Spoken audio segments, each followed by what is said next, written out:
Dear viewers, a very happy new year to all of you.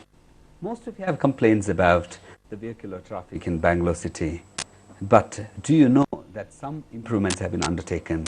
To speak about the measures that are put in place, I have with me today the Additional Commissioner of Police, Mr. Praveen Sood, to talk about all that. Warm welcome to the show, Mr. Sood. Thank you, Deepak, and And Happy New Year to Happy all New your Year to you viewers. too. All your viewers.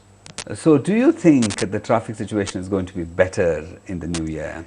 Well, that's a very difficult question to answer. But all I can say that about 6 months back when I met you uh, and your On this viewers show. on the same show, we had told a lot of things which will happen in next few months or next Mostly few about years. the plans for Mostly we improvement. talked about the plans. Okay.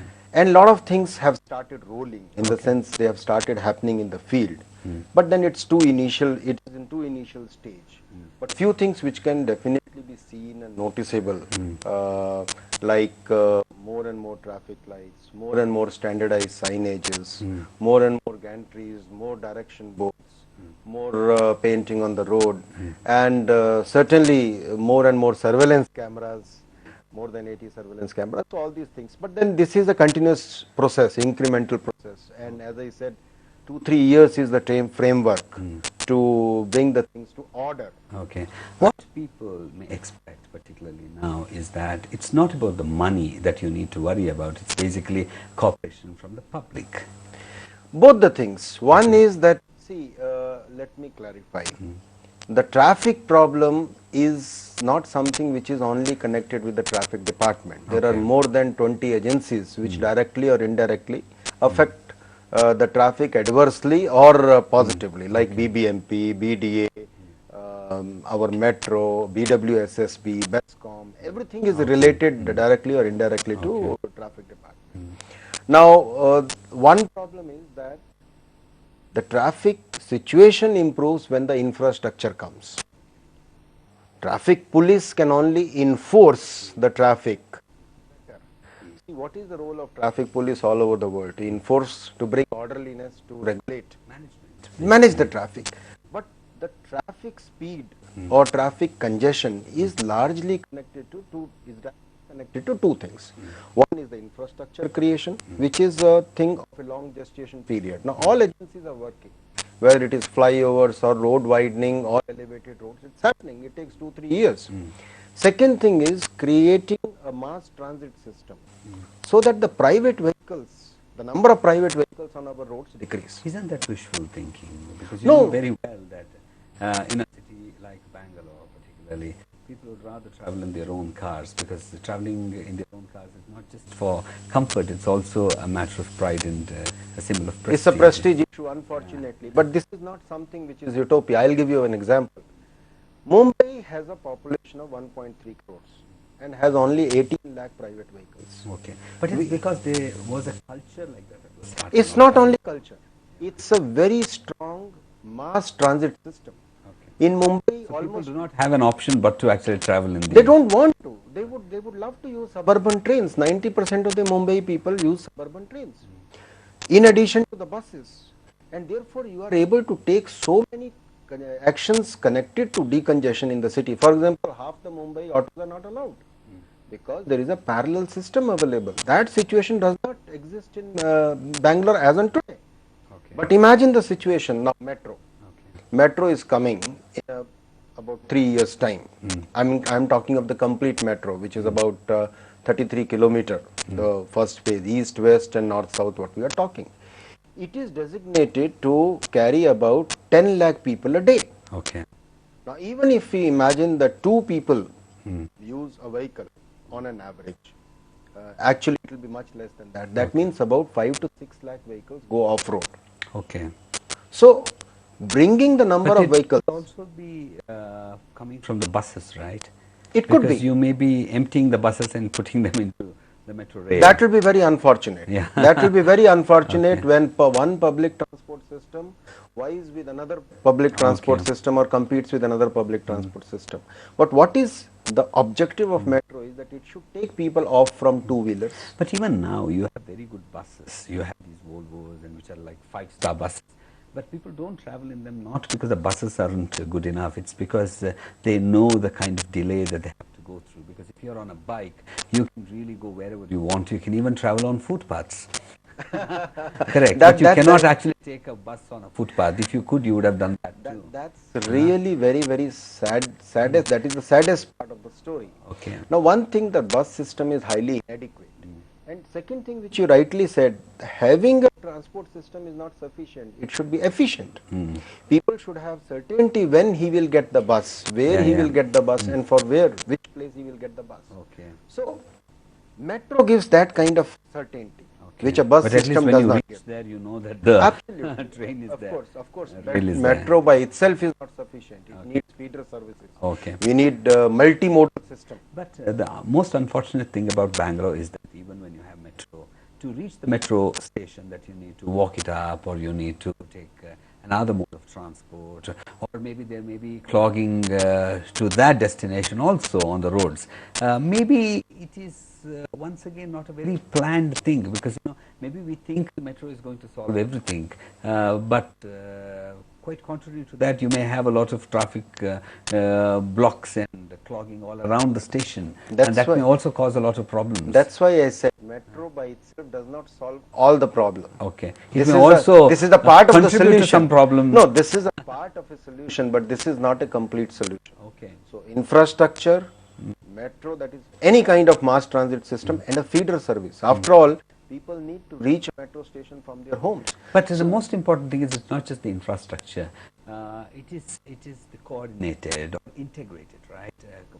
Infrastructure that you need, because you cannot have these independent ones which are not connected to one another. You actually should have planned everything in totality, where each contributes to the other, which has not exactly happened. Today you need to find some artificial methods of connecting things. You have a bus stand there, and then you have a metro station somewhere else, and if you really have to construct a bus station closer to a metro station, that's just going to be impossible. But the fact is, we are still in the drawing board stage. I mean, we still have 2 years before the first metro coach rolls.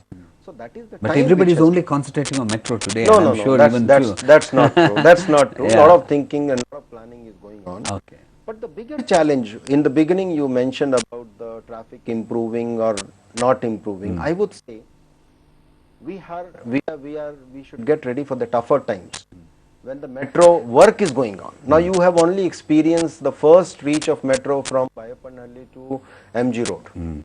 Next month, the second reach, that is from Magadi Road, from Mysore Road to Magadi Road. And then the third reach from Yashwantpur to Shadripuram. And then the fourth reach, Jayanagar to Majestic. All these reach, the work will start. And this is the real challenge for traffic police or metro or BBMP. To regulate traffic. How to regulate? See, what's going to happen?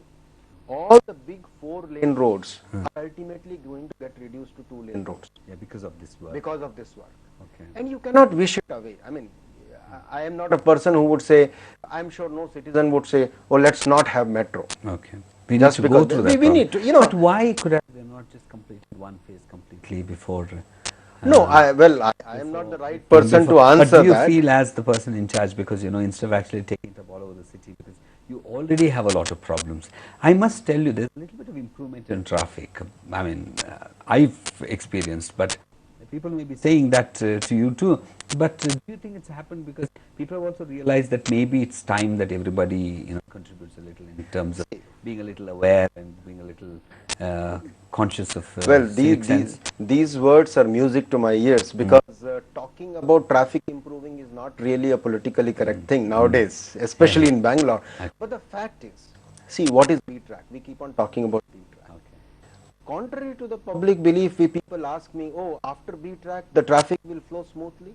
No, traffic will flow smoothly, as I said, when the metro comes or the infrastructure comes. But the role of B-track is to manage it better and bring some orderliness on the roads. After all, a lot of our problem is not because of infrastructure or public transport absence only. A lot of our problem is also the road user behavior. The way we behave, the way we drive on the roads. That is you cannot tell anybody as to how he needs to drive. Absolutely. People would just turn on and tell you, is this your pop's road? Anything. and everywhere. This is a public road. I can drive the way I want. everyone, and people take pride in saying that we will make it Singapore and all those things. But my point is, it will not become Singapore only by infrastructure or by other things or cameras, I had these etc. problems with even putting up these medians, I tell you, because Absolutely. people telling you that it is too high on the road that you cannot actually cross it. See, Whereas the exact idea is to discourage people from crossing it. see, the idea is, the best part of a city is everyone has an opinion, and which is a good thing, but not necessarily a correct opinion. 60 lakh people have an opinion about everything, whether it is camera or a median, where to open it. For example, medians. Now, one particular feature of Bangalore city is that there is a opening or there is a right turn every half a kilometer. Why traffic doesn't move? Because everyone wants to turn right in front of their house. And they slow down. They slow down. It slows and so it stops just- the opposite traffic. Now, the idea behind medians firstly is that we have to close some right turns. Yeah. Today, why the traffic goes to Devanhalli so fast? Because 39 openings have been reduced to 8 openings. Yeah. And somebody has to go through the pain. Yeah. Somebody has to go and take a People U-turn. want a bus stop under their nose. And sometimes they want to cross the road just as they get out of their doors. We blame BMTC drivers. Yes, they do a lot of wrong things, but also there are enough number of people who would terrorize BMTC driver to stop. Yes. And he would stop, unfortunately. So, like medians, the very idea of putting medians is that people should not take right turns every 1 kilometer. They should go through some pain. Nowhere in the Western world people take right turns. They only take left turns. Unfortunately, it's not possible here. Second thing, the idea of median is that people should not cross wherever, even the pedestrian should not cross wherever he wants to. They should go to a nearest junction and then. Everybody talks about improving traffic, but how many people really are concerned about the kind of measures that need to be taken? Because people want any inconvenience to be caused to somebody else and not to themselves. Two things I want to say. Yeah. I do a lot of exercises, go and meet the groups, and very often I do this exercise, make a flip chart and tell people, okay, you tell, what do you wish for Bangalore traffic or what we should be doing?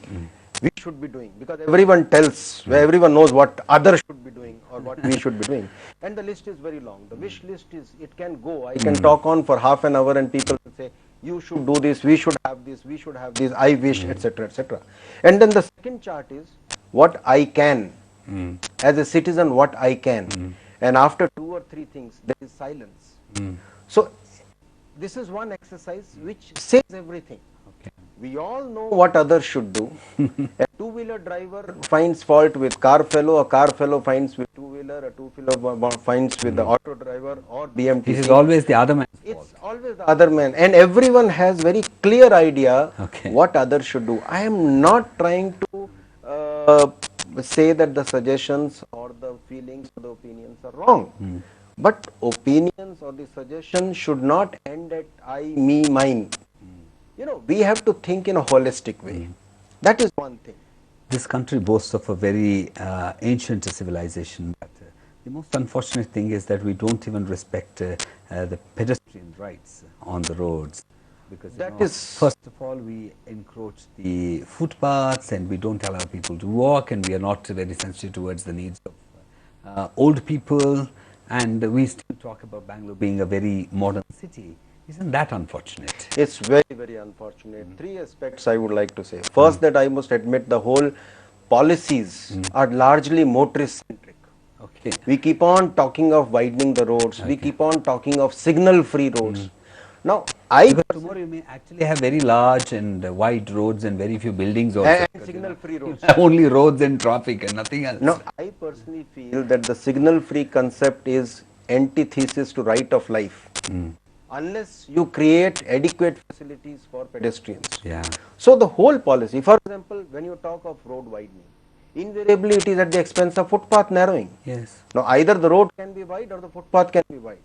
Now we are unfortunately eating into the space of footpaths, whatever is left. Yeah. Now whatever footpath is also there is either encroached not only by public and vendors but by government. Everything of government, whether it is Bescom transformer or it is Shulabh Shauchale or it is some other common facility is coming on the footpaths. And because you have people defecating and urinating and Absolutely. spitting on the roads, I mean on the footpath most often, that it is actually suitable for people to be walking on the roads instead of on the footpath. That is what is happening. And who are the people dying in the road accidents? Largely pedestrians. Because they're not walking on the footpath. They are not walking on the footpaths, and we have And not. it's very uncomfortable for women to walk on the footpath because every 10 meters you have somebody urinating there. Yeah. And I think these aspects need to be taken into consideration before we even talk about traffic management. That's why I say the policies itself, the kind of focus we have on motorists, even half of that or 25% of it is not on the pedestrian. But are you trying to do something about that? We are. We have been talking about footbridge, over footbridge or underpasses, etc. But there is a problem. For people to hold people to climb up, or even for, and another thing is about handicapped people and physically disabled. I agree, but then there is a counter argument to everything. I'll tell you in our setup. If you make a footbridge, people have difficulty in climbing. If you make an underpass, people say it will be used for all criminal activities. So what do? I mean, if you make allow them to jaywalk anywhere they want. If you make escalator, as we have been talking, the government has been talking, tomorrow the question of maintenance will come, and I am not very sure whether it can be maintained after 1 year or 2 years. Maybe, yes. The point is, rather than debating about these things endlessly, we need to do something. Rather than, we look for perfect solutions in imperfect society. But rules alone don't suffice, right?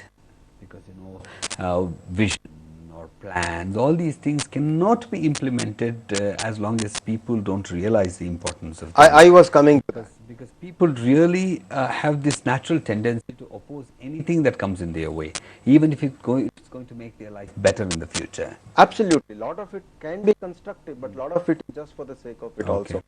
First thing I told you about the policies, but there is a second thing also. Wherever now you have seen zebra crossings have been marked, lot of zebra crossing. I'm not saying 100%, but lot of zebra crossings have been painted. Do motorists respect those? They just don't realize that there is a right of pedestrians to cross on the zebra crossing. That is a second. And when we have cameras and we penalize people even for crossing the stop line, and they say, oh, but this is too small a thing. It's too small. Oh, there are bigger things happening.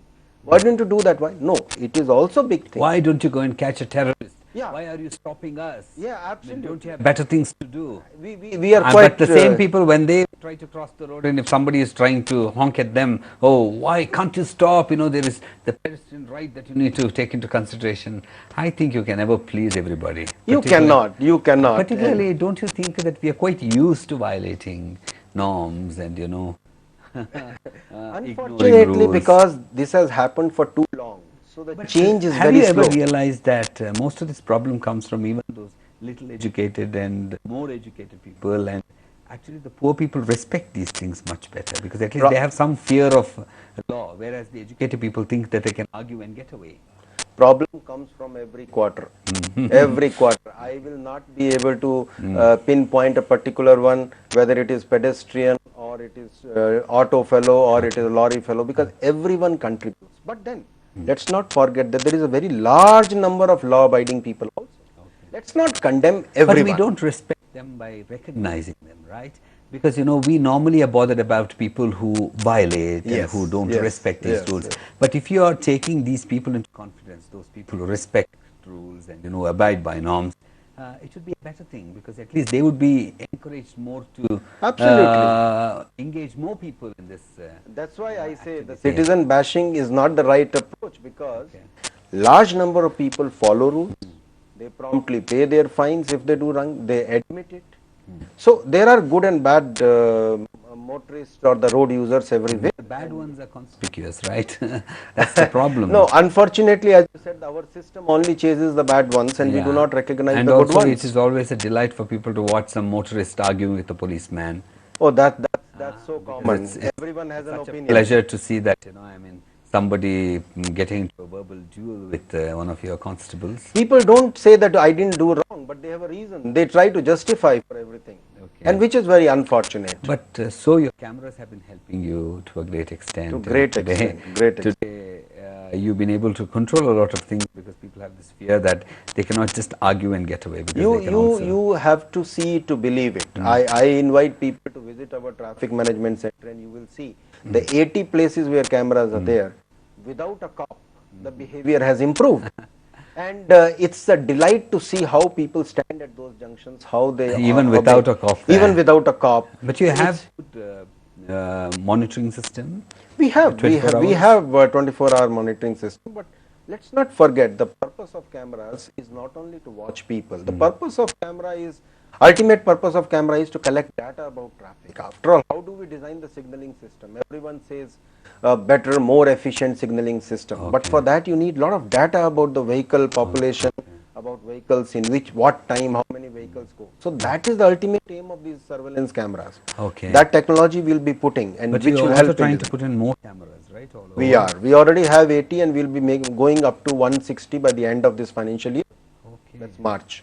Okay. What are the other things that you're doing? See, technology-wise, cameras. We said we have almost put Speed about guns all over. Oh, that is all there. I mean, those who have People gone. are quite scared of speeding on the Devanhalli road because of your. A lot of people have monitors. experience. But then, I tell you, when the Devanhalli was to open, everyone, including the media, said, "Oh, whether we will reach Devanhalli or not." Somebody said 2 hours, 3 hours, 4 hours, and I was saying right from the day one, the issue is not how fast you reach it. The issue is how safe you reach. And today the problem is people are speeding up to 120, 130. I mean, no one complains of reaching Devanhalli in time, but how safe and at whose cost? There are people staying on both the sides of the road. Do you know that first month after the airport opened, 30 people lost their life, first 2 months.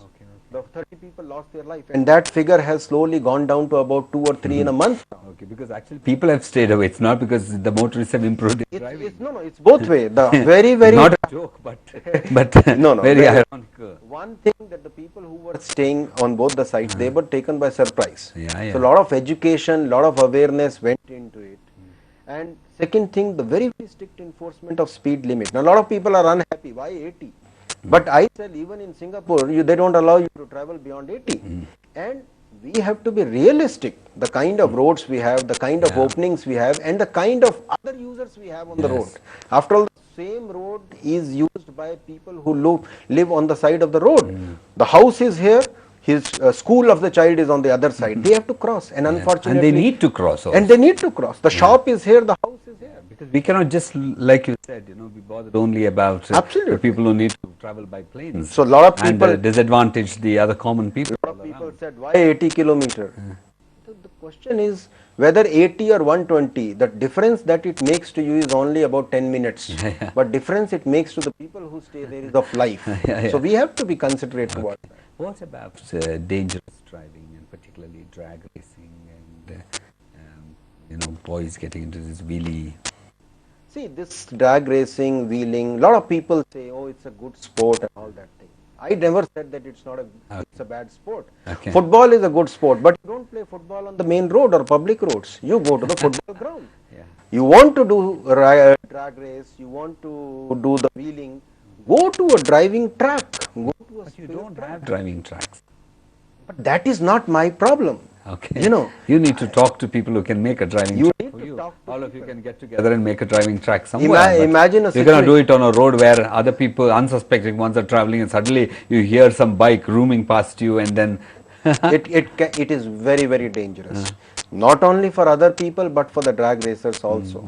The kind of roads we have, everyone knows that we have potholes, we have sudden turns and all kinds of things. Inspectors have very slow bikes. And how do they chase these very We don't want to chase. We don't want to chase because my fear is the kind of mentality these drag racers are. Either one of my officers will lose his life, or if some of them skids, which will invariably will happen, they will lose their life. So we have no intention of chasing. At the most, we just try to block the traffic. But after this recent incident, have you taken some measures to stop such absolutely sports before also illegal sports rather on the roads? It's not a sport. It's on the road. It's on the road. It's not a sport. sport at all. It's a sports elsewhere. Please do it. I have no objection. Earlier also, in fact, large number of cases we are booking. But then, it's a cat and mouse thing. Okay. It happens between 12 to 3 in the midnight. Now you can't have police, and if you do it on Cubbon Road, if the police is on Cubbon Road, now we have mobile phones, everyone has. It takes 10 minutes for them to organize at Nice Road. If it is a Nice Road, it takes 10 minutes to, if police is there on the Ring Road. Ultimately, we can't play this cat and mouse game. Okay. And we don't want to. We don't want to chase. We don't want to risk our own officers doing all this. Or our own officers getting blamed for stopping somebody who would stick this kid and die. Do you still have the problem with manpower? No, we have, see, manpower problem is something which no additional commissioner can say that I don't have, or any police officer can say that I don't have a problem. But then, why we are introducing technology? Basically, technology is introduced to augment our strength. I'll tell you, a lot of people say, why all these signals? They say we were happy with the cops. No, the question is, the very fact we cannot afford to keep policemen at every junction. That is why we are putting the signals. The purpose, now people say that, oh, traffic slows down. But as traffic additional commissioner, my objective is not to speed up the traffic only. The speeding up will happen when there is a flyover or when there is an underpass. Okay. Our traffic should move orderly, one by one. Yeah. All four directions should not enter and create a jam, one by one. And therefore, when you are putting a signal, a junction which was managed by 4 policemen earlier is managed by 1 policeman. Okay. Ideally, there should be no policeman. In nowhere in the world you put policemen where there is a junction or signal, because people would follow rule by there. But here, if there is no cop, red means nothing. Red means red, stop if there is a cop standing, and if the cop is not there. So, but what happens when we free 3 policemen?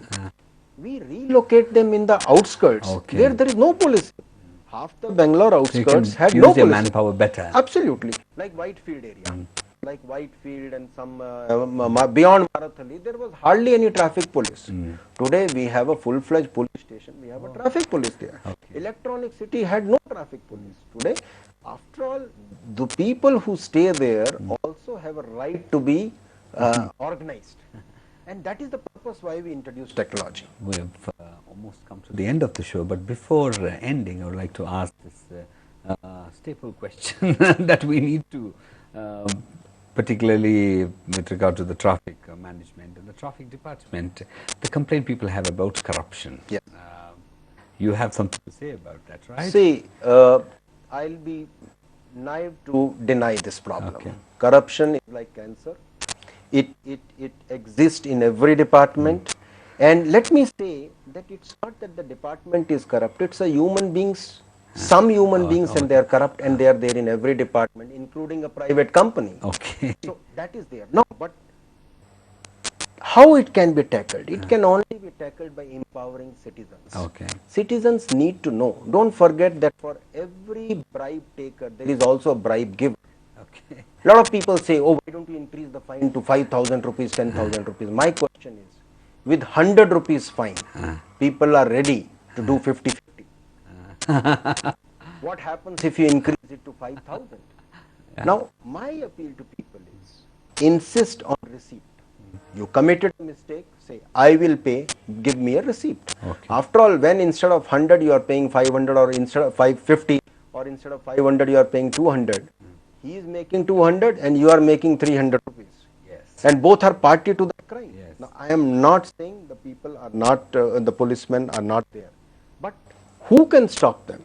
We all can stop them by not becoming a party to it. Another thing I want to say, through your program, the spot fines cannot be imposed by anyone other than the sector. Okay. No one below the sub-inspector can collect any money. It's authorized. But they can issue the notices, Okay. which you can go to police station and you can go to the court if you want to dispute it, you can dispute it. But money should not be paid, and no one anybody can charge money lower than the rank of sub-inspector, but they can give the notice. Okay. But if you insist on a receipt, the chances are that if you are stopped by anyone other than the sub-inspector, lower than the sub-inspector, and if you insist on the receipt, the chances are that you will be let off, or you will pay as what is proper to be paid. Okay. But our willingness Okay. to To settle comply, it, comply also. to settle it there Yeah, somehow Okay. Okay. is that. And the blame, everyone is to be blamed.